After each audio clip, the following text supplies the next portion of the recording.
I'm here looking like a busted thrift store Liberace. And I have enough hairspray in my hair to hold it this way for the next 7 years. So, Yep. yep.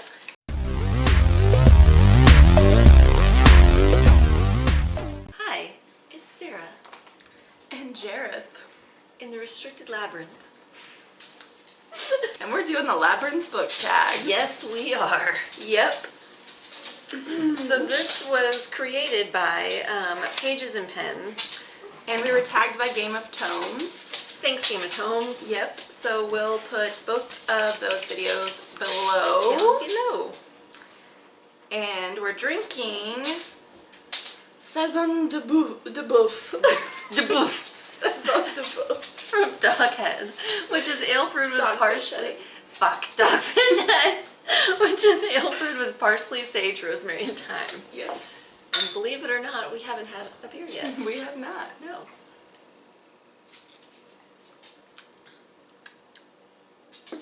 That's spicy. I like it. Yeah. It's very Herbal. herby. Herby. I like it. It's Or different. herby. Herby. As they say in the Across the Isles. pond. On yonder. Because there's a fucking H. That was Eddie Izzard. I love him. Anyway, let's So, get started. Let's do this. The first question is Sarah. And this is a character that found strength without a love interest.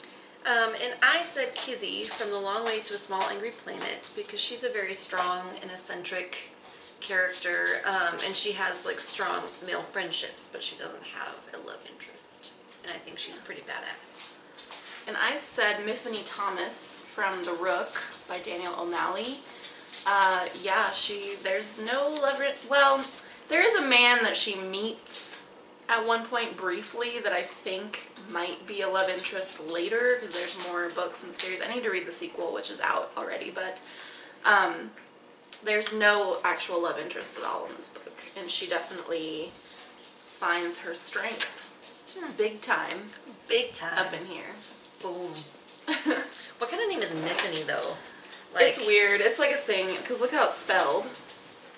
Oh. But then because she wakes up and doesn't remember who she is. And she Oh. finds letters to herself. And then she realizes later in the book that she's been mispronouncing her own name. But she says at the beginning that it's pronounced Miffany. Miffany. All right. But then she finds out that that's wrong, but Oh. I'm going to keep calling her Miffany. Okay. I'm okay with that. The next question is Hoggle. A character you weren't sure whether to love or hate at first.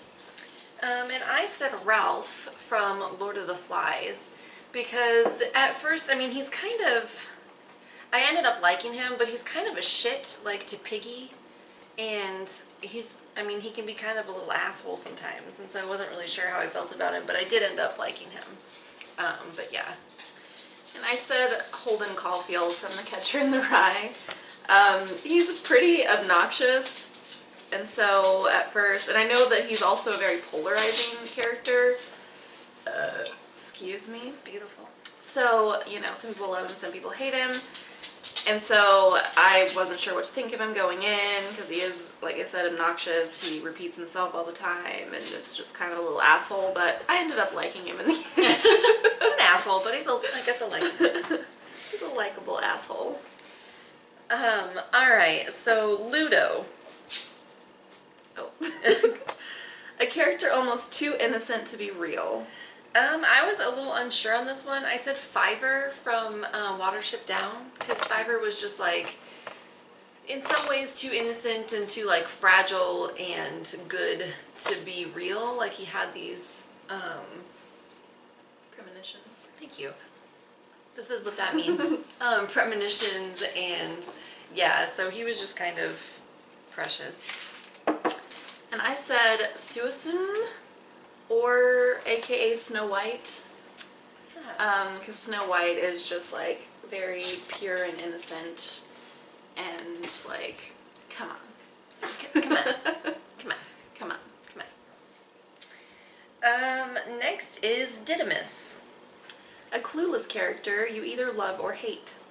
I said Bridget Jones from Bridget Jones' Diary, and I love her. And she's just kind of a bumbling mess sometimes, and I can totes relate. So I love Bridget Jones. My answer's a little weird. It's not weird, but like, I said Emma from the book Emma by Jane Austen, which I haven't read. But Clueless is one of my favorite movies, and that is a retelling of Emma, and so I feel like I kind of know the character a little bit, at least the gist, and I think Emma as well as Cher Horowitz from Clueless are both clueless, and they're also kind of lovable. Yeah, lovable. I think. Some people do hate Emma, I think, because she is, I mean, they're like spoiled and rich, but they mean well. I haven't read Emma, but I have watched Clueless, and I think Cher's, well-meaning, well-intentioned. Yeah. So, Jareth. That is a villain you can't help but love. And I said the T-Rex in Jurassic Park, because it's not the motherfucker's fault that he was created from... She was created from mosquitoes, Right. Bitch gotta eat. I get hangry. I'm just saying. We all get hangry. And I said Mary from Slammerkin. Love is a strong word. I wouldn't say I loved Mary. But even though she's like super manipulative and uses people, and then in the end she does something really horrible, I still was like rooting for her the whole time. Because some pretty horrible things happened to her as well. So, yeah. Fire dancers.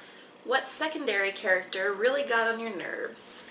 I said Ruth from Never Let Me Go. She was just really like moody and manipulative, and it seemed like she really like put on a show for other people at the expense of her friends a lot of times. But yeah, she got on my damn nerves. And I said the little girl, Lex, I think was her name, from Jurassic Park. Fuck, she was so annoying, and I hate that in like books and movies whenever there's a child character whose only purpose is to just fuck shit up.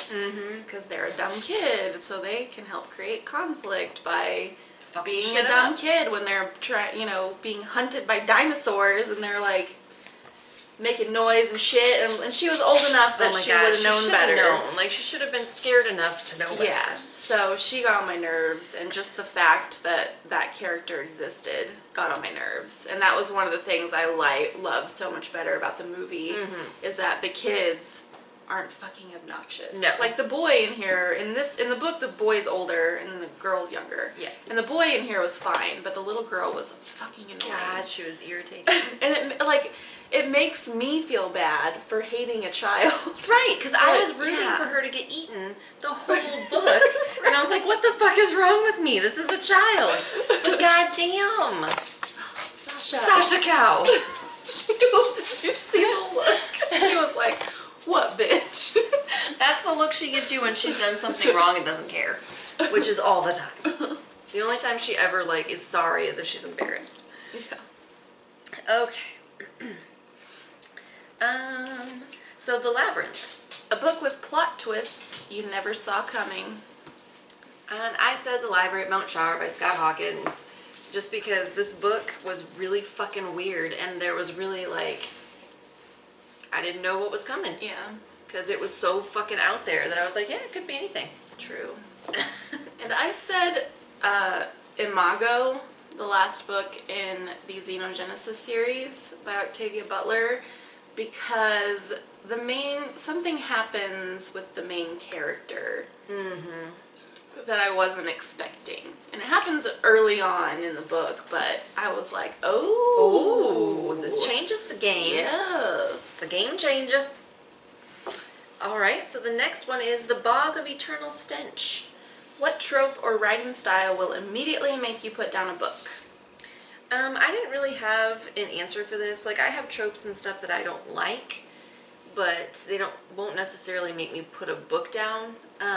Like, if there's something, like, overtly problematic in a book, then I might not finish it, but... Yeah, I'm kind of the same. Like, there's no specific style or content that would make me immediately put it down, I don't think, except, like you said, if it was, like, overtly racist, sexist, homophobic, that kind of thing. Or if it was just badly written, you know? Yeah. If it was just bad. Just shit writing. Yeah. And I won't read anything by Orson Scott Card. Oh, yeah. Just on principle. But that has nothing to do with his writing style or anything. No. He's an asshole. Him as a human being. Yeah. Alright, so the Oubliette. What book or series will you never finish? I said Game of Goddamn Thrones, and it's not my fucking fault I won't finish it. Yeah. George R.R. You used his middle name. I did. George R.R. I'm serious. You gots to finish that series, man. I gots to know. And I said I wouldn't say never, you never know, but I probably won't finish the Earthsea Cycle by Ursula K. Le Guin. The first 2 books were okay, but they weren't anything to write home about, so meh. They're pretty short though, so I might pick them up one day, who knows. The 13th Hour. What book kept you up all night, or did you read in one day sitting? Sorry, I can't read my own handwriting. Okay, I said Close Your Eyes, Hold Hands by Chris Bohalian. I don't know.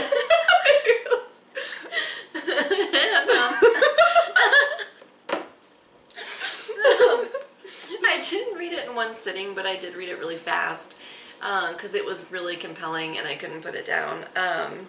But yeah, it's about this girl who I think she's in high school, and her family lives at this like nuclear reactor site, and there's an incident and everyone has to evacuate, and the people who were working at the nuclear reactor die, and her parents work there, and so she kind of like takes off and becomes homeless, and her whole, thing is to try to get back home.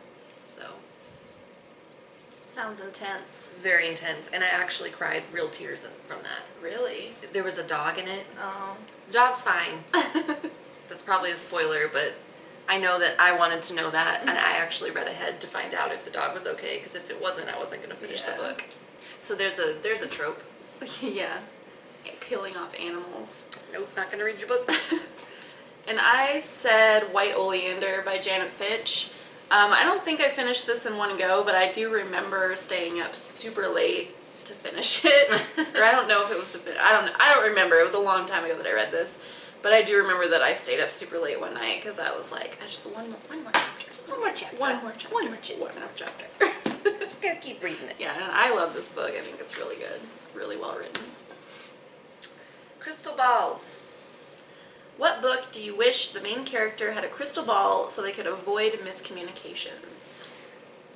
We were talking about this before, and it's kind of seems like a rom-com thing. Kind of. That this happens in. So I said The Pint Man because that's kind of like a rom-com for dudes, and so there's a little bit of that whole like love-crossed misunderstanding thing. I don't really care about that. So yeah, and I couldn't think of an answer because the only books I could think of that had miscommunication, like if it wasn't there, then that would that was the point of the book, kind of. Right. Yeah. Yeah. So I really couldn't think of anything. I don't know. Like maybe if people could just like communicate like grown-ups, then That would solve a lot of problems. Alright. So next is You Have No Power Over Me. What book or series didn't you understand the hype for? And I said Fight Club, because that's my go-to answer for that question. Yep. Don't get it. Which I'm reading right now. And I like it, but so far I'm kind of agreeing with you on the hype thing, but I am liking it. And I said The Dispossessed by Ursula K. Le Guin. Before I read this, I just heard rave reviews of it, and I even looked up reviews on YouTube, and the only reviews were just singing its praises. So I was like, this is gonna be great. So and excited. I really fucking disliked this book a lot. So don't get it. Don't get it. And I'm kind of like, at this point, I don't really get the Ursula K. Le Guin hype in general, like of her. I'm gonna give her another shot because I've thus far read 3 books by her. Right. But the first 2 were the first 2 books in the Earthsea cycle. But all of them, those 2 were mediocre, and this one I thought was just bad. So I'm like, what's the big fucking deal with Ursula K. Le Guin? Don't get it. Alright, so Dance Magic Dance. A book that will always make you happy. I said Harry Potter, of course, but then I also said 1984 by George Orwell, which is not really a happy book, but it is one of my favorites, and so it's just kind of a comfortable thing. Yeah. But, yeah. And I said The Owl and the Pussycat by Edward Lear, because this is just so much nostalgia, and I love it. It's so cute. Look at some illustrations of them looking all fancy. Then there's them getting married by the turkey who lived on the hill. Of course you would get married by the turkey. It's so great. It's very cute. I want an Owl and the Pussycat tattoo. That'd be really adorable. Soon. And look at the little kitty cat. Oh, she's nightcap. so cute. She's so cute. Yeah. So I love that book, and it's well loved, as you can see. And it was my oldest sister's before, because it says this little golden book belongs to Tina Cummins. So it's been around. It's been passed down through all of the Cummins sisters. From Cummins to Cummins. Yes. So yeah. That's the Labyrinth Tag. We made our way through the labyrinth. We did. Yep. I think we rescued the babe. Sure. Yeah. I don't know. I've never seen this movie. So I don't know what the fuck. I'm a little bit disappointed that there's not a question about David Bowie's bulge, because I feel like that was a main character in the film. And so you can't see mine, but it's there. Yeah. It's not even a sock either. It's just natural. It's a natural bulge. You know what I'm saying? Know what I'm saying? Up in this mouth. Yeah, like I'm pretty sure his bulge got billing like in the cast, like David Bowie's bulge played by David Bowie's penis. Yeah. Yeah. Do you think his penis was just that big, or do you think his pants were stuffed? I don't know. I mean, I don't know. It's not like, I mean, I can't verify we'll with anybody. I guess we'll never know. Well, I mean, there's plenty of people who slept with him, I'm sure, who could That's probably true. verify, but yeah. Seems in poor taste. It does. We're just gonna assume much like us sitting here discussing his bulge. Whatever, David Bowie. I'm gonna assume it was your real wiener, and you didn't have a stunt wiener. A stunt wiener. So very inappropriate for kids. Isn't it a kids movie? I don't know. Yeah, and I like this beer. I do It too. is very herby, so it's not like a super sweet or anything like that kind of beer. It'd be good with like dinner. It would be dinner. It's not a beer I would drink probably more than one of at a time. Yeah, maybe not. But it's good. I like it. Yeah. Do we want to tag anyone in? Oh yeah, let's tag some people. Who likes Labyrinth? I don't know. I feel like I heard someone reference it recently, but I can't remember who it was. So, what about Acacia? Do you like the Labyrinth? Is it called the Labyrinth or just Labyrinth? It's the Labyrinth. I think it's the. I'm sorry. The Labyrinth. I have no Labyrinth knowledge. I don't have it as much as my husband does. I like the Labyrinth, but my husband loves the Labyrinth. I've seen the video to the song Dance Magic Dance about 40 times, thanks to your husband. Yep. Yep, that's my husband. Yeah, but we'll tag Acacia. Yeah. Acacia Ives.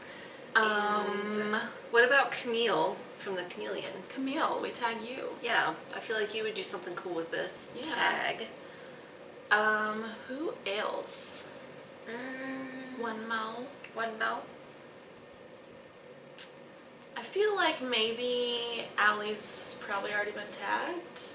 Probably. But if you haven't, Allie from Allie. Hardback Order.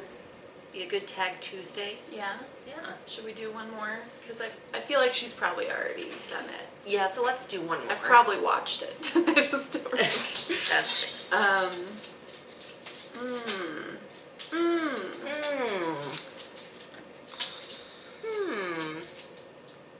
Ben Sanders.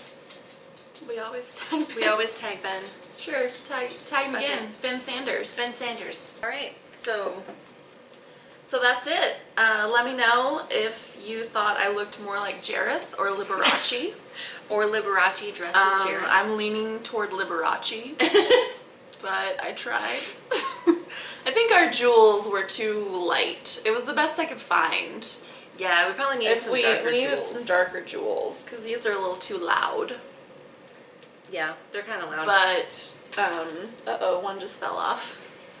It's fine. And also our brooch we made is pretty busted ass. Busted ass Bridget. And this is just a mullet wig Yeah. that I cut. I think I kind of look like Billy Ray Cyrus actually, Oh. like in a blinged out cowboy suit, you know, Yeah. like a rhinestone cowboy. Don't tell my It's heart. not Billy Ray Cyrus song, but you know. Yeah. Oh, There will be some links down below where you can find us elsewhere on social media. and if you haven't subscribed yet, please do to see us in more busted ass thrift store Busted outfits. thrift store costumes. And we'll see you next time. Bye. Bye.